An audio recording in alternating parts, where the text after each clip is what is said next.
आज आप सुने जितिया भगवान की व्रत कथा।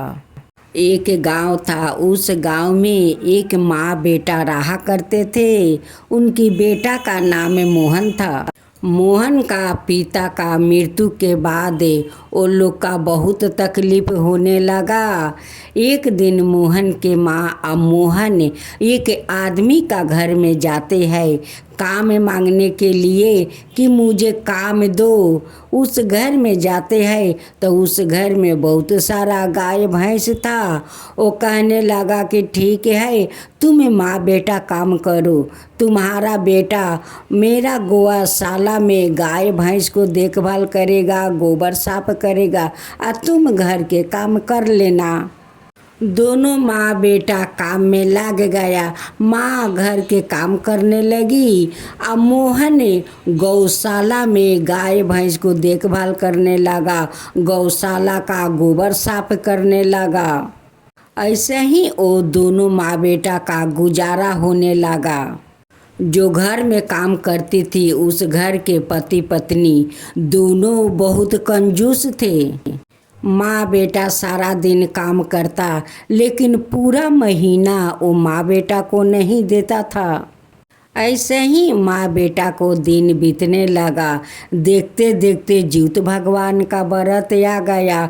उनकी अड़ोस पड़ोस के बच्चा सब बेहाला करने लगा कि परसों तो ज्योत भगवान का व्रत है, हम लोग के घर में तो बहुत अच्छे अच्छे पकवान बनेगा, हम लोग पकवान खाएंगे और मेरी माँ ज्योत भगवान को पकवान देगी। मोहन घर में आकर अपना माँ से कहता है कि माँ, परसों तो ज्योत व्रत है, तुम इस बार ना पकवान बनाना, इस बार मालिक हम लोग का पैसा देगा तो तुम भी अच्छे अच्छे पकवान बनाना। माँ कहती है कि हाँ बेटा, मालिक पैसा देगा तो मैं पकवान ज़रूर बनाऊंगी। नहा खाए का दिन मोहन के माँ जाती है और मालिक मालकिन दोनों से कहती है कि देखिए, आज तो सभी का घर में पकवान बनेगा। ज्योत भगवान को भोर में भोजन देने के लिए मेरा मोहन को मन है कि इस बार माँ तुम पकवान बनाओ। कुछ आप पैसा दे दीजिए और कुछ आटा का पिसान दे दीजिए, मैं भी इस बार पकवान बनाऊंगी और ज्योत भगवान को पकवान भोग में दूंगी। मालिक कहता है कि मेरे पास तो आज पैसा नहीं है, तुम्हें 2 दिन के बाद मैं पैसा दूंगा। अब तो मोहन का माँ का मन खराब हो गया कि मेरा बेटा को तो शौक है कि मेरी माँ इस बार ज्योत व्रत में पकवान बनाएगी। सभी को घर में पकवान बनता है, मेरी माँ भी इस बार बनाएगी। लेकिन उस आदमी तो मन खराब कर दिया मोहन को और मोहन को माँ का। मोहन शाम को पहर उस आदमी का घर जाता है गौशाला में देखने की कहीं गाय भैंस गोबर कर दिया होगा, उस पर बैठ जाएगा तो सारा शरीर में लग जाएगा। उसी को देखने के लिए मोहन जाता है उनके घर। वो गौशाला में से देखता है कि उनकी पत्नी बहुत पुआ बना रही है या बना बना कर एक परात में रख रही है। मोहन उसी गौशाला से देख रहा था। जब उस मालकिन का पुआ बनाना खत्म हो गया, अब तो मोहन कहता है कि मैं कैसे उस पुआ तक पहुंचूं। उसी समय सेठ जी सेठानी को बुलाते हैं और सेठानी अपना सेठ के पास चली जाती है। मोहन धीरे से उस किचन घर में ढुक जाता है और 4 पुआ लेकर वो निकल आता है। मोहन पुआ लेकर अपना घर जाता है और बहुत वो खुश था, लेकिन अपना माँ को नहीं बताया कि माँ, उस घर से मैं पुआ चुरा कर लाया हूँ। उस पुआ का एक पेपर में लपेट कर माटी के नीचे गाड़ देता है। जब मेरी माँ काल उपास रहेगी तो इस पुआ को मैं काल जरूर खाऊंगा। बहुत मोहन खुश था कि बहुत दिन के बाद मैं काल पुआ खाऊंगा। माँ सारा दिन उपास रहती है। शाम को पहर सभी लोग नदी स्नान करने जाते हैं। वो भी जाती है, स्नान करती है, जीउत भगवान का कथा सुनती है, आया कर घर में सो जाती है। तभी मोहन जाकर उस पुआ को माटी के तल से निकालता है। वो निकालता है तो उसमें क्या है, तो वो चारों पुआ जीउत भगवान सोना को बना दिया था। अब तो मोहन का मन खराब हो गया कि मैं एक चोरी किया कि मैं पुआ खाऊंगा, इस पुआ तो सोना का बन गया है। वो ले जाकर अपना माँ को दिखाता है, कहता है कि माँ देखो ये पुआ तो सोना का बन गया है। माँ कहती है कि मोहन तू इस पुआ को कहाँ से लाया।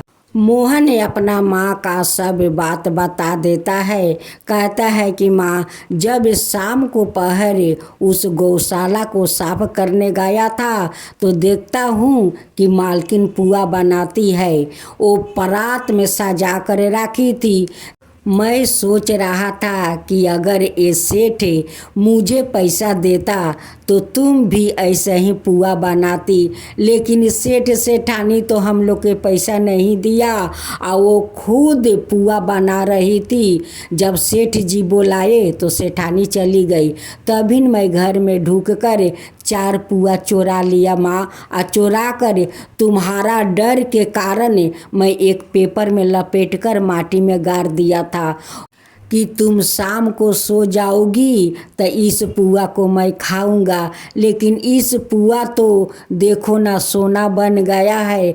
अब माँ कहती है कि बेटा तुम जो इस पुआ को चुरा कर लाया, माटी में गाड़ कर रखा था, ये देखो जीउत भगवान ने सोना को बना दिया है। मोहन के माँ कहती है कि बेटा ये चोरी करना तो गलत बात है, चोरी करना नहीं चाहिए। मोहन कहता है कि माँ अगर आज मैं पुआ नहीं चोरी करके लाता तो ये सोना कहाँ से बनता, सोना नहीं बनता। ये जीउत भगवान को यही इच्छा था कि तुम चोरी करो और उस पुआ को मैं सोना को बना दूंगा। वो तो उन्हीं का कृपा है माँ, जीउत भगवान का कृपा है, इसमें मेरा कोई दोष नहीं है माँ। अगर मैं दोषी होता तो जीउत भगवान उसे शराब पहुँचा देते, पोका माकुर बना देते, लेकिन सोना कभी नहीं बनाते माँ। वो जीउत भगवान चाहते थे सेठ जी हम लोग के जीउत भगवान के लिए पैसा आटा कुछ नहीं दिया। आज देखो ये जो किया है इसमें जीउत भगवान का मर्जी था माँ, नहीं तो मैं चोरी नहीं करता और नहीं ये पुआ सोना का बनता माँ। फिर भी मोहन के माँ कहती कि नहीं बेटा ये तो गलत बात है, ये तो चोरी किया हुआ है। अब तो चिंता में पड़कर माँ बेटा सो जाते हैं। तभी न जीउत भगवान उनकी सपना में दर्शन देते हैं कि मोहन के माँ तुम क्यों चिंता कर रही हो, वो तो सेठ सेठानी कंजूस है। तुम काम किया, मेहनत किया, फिर भी तुम्हारा वो पैसा नहीं दिया, नहीं आटा को पिसान दिया, तो मोहन क्या करता। वो भी तो बच्चा है, उसका मन किया था कि माँ मेरी आज पकवान बनाएगी, लेकिन सेठ तो नहीं दिया। जो मोहन किया है वो ठीक किया है, मोहन के माँ वो गलत नहीं किया है। वो आज ऐसा नहीं करता तो वो पुआ सोना नहीं बनता। वो मेरा ही कृपा है, मैं ही उसे सोना बना दिया है। अब तुम्हारा कोई तकलीफ नहीं होगा मोहन के माँ। अब तुम अपना अच्छा घर द्वार बना लो, अच्छा रोजी रोजगार करो। मोहन का माँ अपना घर में बहुत सारा खर्चा ले आती है। पारन के दिन वो गरम गरम भोजन बनाती है। माँ बेटा दोनों मिलकर पारन करते हैं। अगले साल फिर जीउत भगवान का व्रत आया।